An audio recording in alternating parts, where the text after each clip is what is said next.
ఉక్రెయిన్పై Russia అనుదాడికి సిద్ధమైందా? చివరి నిమిషంలో వెనక్కు తగ్గిందా అంటే అవునని అంటోంది అంతర్జాతీయ మీడియా. ప్రధాని మోదీ, చైనా అధ్యక్షుడు షీ జిన్పింగ్ సహా పలు మిత్ర దేశాల జోక్యంతో రష్యా అధ్యక్షుడు పుతిన్ మనసు మార్చుకున్నారని ప్రముఖ వార్తా సంస్థ సిఎన్ఎన్ తాజాగా ప్రచురించింది. మోదీ, జిన్పింగ్ చొరవతో పుతిన్ అనుదాడి ఆలోచనను పక్కన పెట్టారని అమెరికా అధికారులు పేర్కొన్నట్టు సిఎన్ఎన్ వెల్లడించింది. సిఎన్ఎన్ కథనం ప్రకారం ఉక్రెయిన్పై రష్యా అనుదాడి తప్పదని అమెరికా భావించింది. ఉక్రెయిన్ చేతిలో వరుసగా ఎదురు దెబ్బలు తింటున్న రష్యా అనుదాడికి దిగే యోచనలో ఉందని అమెరికా వర్గాలు భావించాయి. ఉక్రెయిన్ సేనలు కీలకమైన కెర్సన్ నగరాన్ని చుట్టుముట్టినప్పుడు పరిస్థితి ఒక్కసారిగా ఉద్రిక్తంగా మారింది.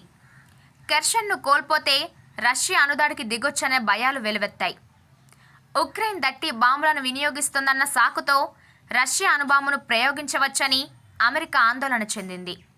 ఈ నేపథ్యంలో తీసుకోవలసిన చర్యలపై కసరత్తు కూడా ప్రారంభించాయి. అణు సంక్షోభాన్ని నివారించేందుకు అమెరికా తొలుత ఇతర దేశాల సాయాన్ని కోరింది. రష్యాతో అనుదాడి ఆలోచనను విరమింప చేయాలని మేము ఇండియా సహా పలు దేశాలకు విజ్ఞప్తి చేశాం. వారి మాటతోనైనా రష్యా వెనక్కు తగ్గొచ్చనేది మా ఆలోచన. ఆ తర్వాత భారత్, చైనా జోక్యంతో రష్యా ఆలోచనల్లో మార్పు వచ్చింది అని అమెరికా అధికారులు పేర్కొన్నట్టు సిసిఎన్ఎన్ ప్రచురించింది. రష్యా ఉక్రెయిన్ వివాదాన్ని సామరస్యంగా పరిష్కరించుకోవాలని భారత్ తొలి నుంచి చెబుతున్న విషయం తెలిసింది.